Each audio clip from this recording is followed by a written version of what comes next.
शंकर पर जल चढ़ाने का जो भाव वर्णित किया जाता है कि हम शंकर को मंदिर में जाकर जल चढ़ाते हैं तो खड़े खड़े चढ़ाएं कि बैठ कर चढ़ाएं। बहुत ध्यान देना साहब। शंकर में मंदिर में जाकर हम भगवान शंकर को जल चढ़ाएं तो खड़े होकर चढ़ाएं कि बैठ कर चढ़ाएं। अब दो तरह का शिवलिंग है मंदिरों में, दो तरह का शिवलिंग का निर्माण होता है, ठीक है। एक विष्णु शिवलिंग, एक शक्ति पार्वती शिवलिंग। दो तरह का शिवलिंग मंदिरों में होता है, दो तरह का शिवलिंग मंदिरों में होता है, समझ लेना बहुत अच्छी तरह से। एक शिवलिंग वो होता है जो जमीन पर डायरेक्ट जलाधारी रहती है, शिवलिंग रहता है, ऐसी जलाधारी पूरी की पूरी, और शिवलिंग जमीन पर रखा रहता है, भूमि पर रखा रहता है, डायरेक्ट जमीन पर। आप जल ले जाकर चढ़ाए, निकल गया रास्ते से। एक शिवलिंग जो जमीन पर डायरेक्ट शंकर भगवान की जलाधारी और शिवलिंग रखा रहता है, वो शक्ति शिवलिंग कहलाता है। माता पार्वती का हस्त कमल उस शिवलिंग के सम्मुख में, और दूसरा शिवलिंग एक डमरू जैसा होता है। अब वो हम उसको कैसे वर्णन, एक डमरू शिवलिंग होता है, ऐसा उसका स्टैंड होता है, ऐसा स्टैंड होता है, नीचे शिवलिंग रखने की जगह होती, फिर ऐसा होता है, फिर उसके ऊपर इस तरह शिवलिंग रखा होता है। देख, दर्शन करें आप लोगों ने। अब फिर इसके ऊपर शंकर भगवान का शिवलिंग रखा होता है, ठीक है। इस तरह का जो शिवलिंग होता है, एक डायरेक्ट नीचे रखा हुआ शिवलिंग, और एक भगवान जो नीचे डमरू जैसी आकृति होती है, इस पे जो डमरू जैसा जो भाग बना होता है, ये भगवान विष्णु का हस्तकमल है, और ऊपर का जो भाग है वो भगवान ब्रह्मा का हस्तकमल है। इसको विष्णु शिवलिंग कहते हैं।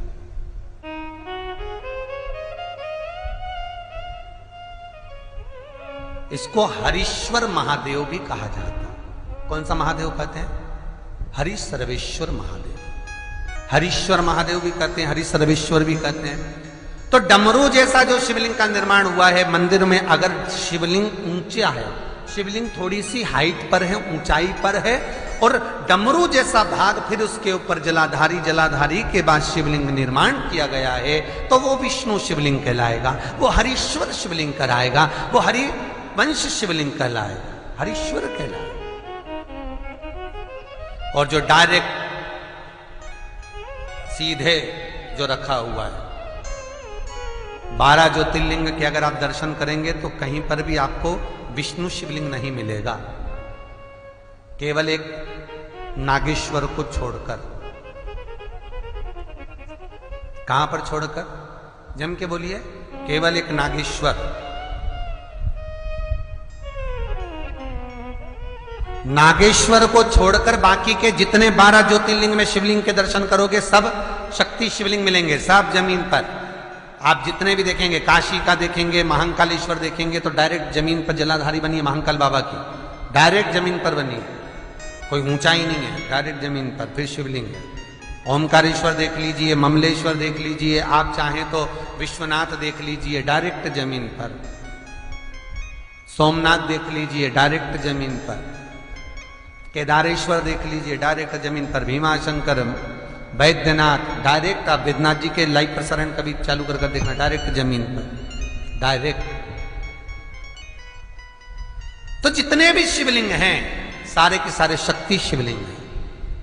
जो डमरू के भाग पर रखा हुआ है वो हरीश्वर शिवलिंग, विष्णु के हस्तकमल पर जो रखा है, तो शास्त्र कहता है आप शक्ति शिवलिंग का जब जब अभिषेक करें, बहुत ध्यान रखना अपनी जिंदगी में इस प्रसंग को श्रावण के महीने में बहुत ध्यान रखना। आपके आसपास में भी मंदिर हो तो उस पर ध्यान रखना। जो शक्ति शिवलिंग हो उस पर जब भी जल चढ़ाना तो बैठकर चढ़ाना, बैठकर चढ़ाना। शक्ति शिवलिंग पर जब भी जल चढ़े, भले शिवलिंग कितना भी ऊंचा हो, कितना भी ऊंचा हो, तो संघी से चढ़ा दो, पर जल बैठ कर चढ़ाइए। भले शिवलिंग ऊपर है, पूरा तरह से हाथ नहीं पहुंचा, जैसे सोमनाथ जी में अब शिवलिंग कितना बड़ा है, महाकालेश्वर का शिवलिंग कितना बड़ा है, तो उसको तो बैठकर स्नान नहीं करा सकते। भले शिवलिंग कितना भी ऊंचा हो, पर अगर भूमि टच है, शिवलिंग अगर भूमि टच है, शक्ति शिवलिंग है, तो भले आधा शिवलिंग नहाए, आधे पर पानी जाए, पर बैठकर ही स्नान कराया जाता है। और महाराज यदि हरीश्वर शिवलिंग है, अर्थात भगवान विष्णु के हस्त कमल पर, ब्रह्मा के हस्त कमल पर यदि शिवलिंग है, तो वो शिवलिंग का जब भी स्नान कराएंगे, अभिषेक कराएंगे, पूजन कराएंगे, तो खड़े होकर ही करना है। और खड़े होने का भी तरीका होता है, दोनों चरण बराबर में रखकर कभी भी शंकर भगवान के शिवलिंग का स्नान नहीं कराया जाता।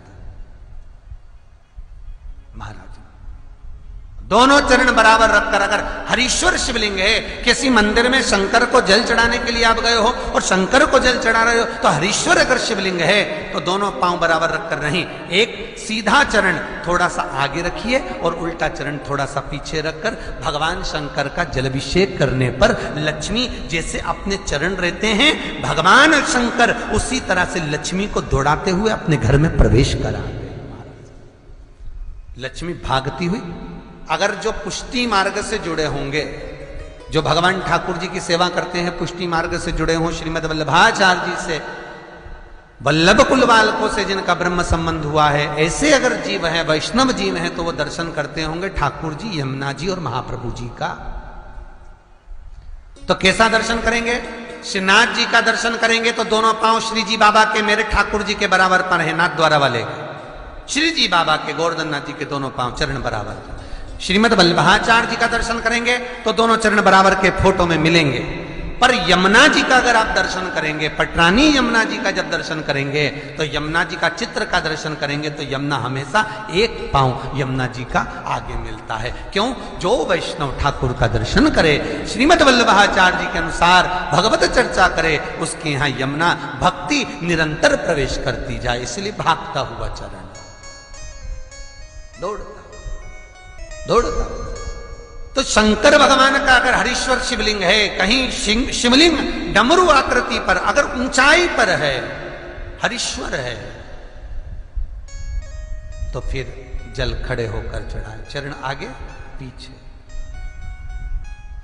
बहुत ध्यान देना महाराज, हरीश्वर शिवलिंग का वर्णन किया महाराज, बहुत सुंदर बात कही है, बहुत ध्यान से सुनिएगा। शक्ति शिवलिंग के ऊपर जो जलाधारी लगती है, शक्ति शिवलिंग के ऊपर जो जलाधारी लगती है, वो 5 मिनट, 10 मिनट, आधा घंटा रखकर 24 घंटे के लिए हटा सकते हो। शक्ति शिवलिंग के ऊपर जो जलाधारी लगती है, वो 15-20 मिनट रखकर, आधा घंटा रखकर आप हटा सकते हो। पर हरीश्वर शिवलिंग के ऊपर, भगवान विष्णु के हस्त कमल पर जो शिवलिंग का निर्माण आपको अभी वर्णन किया, अगर वो शिवलिंग है तो उस पर जलाधारी अगर लगी है, तो कम से कम 5 घंटा, 8 घंटा तो जलाधारी को रखना पड़ेगा ही।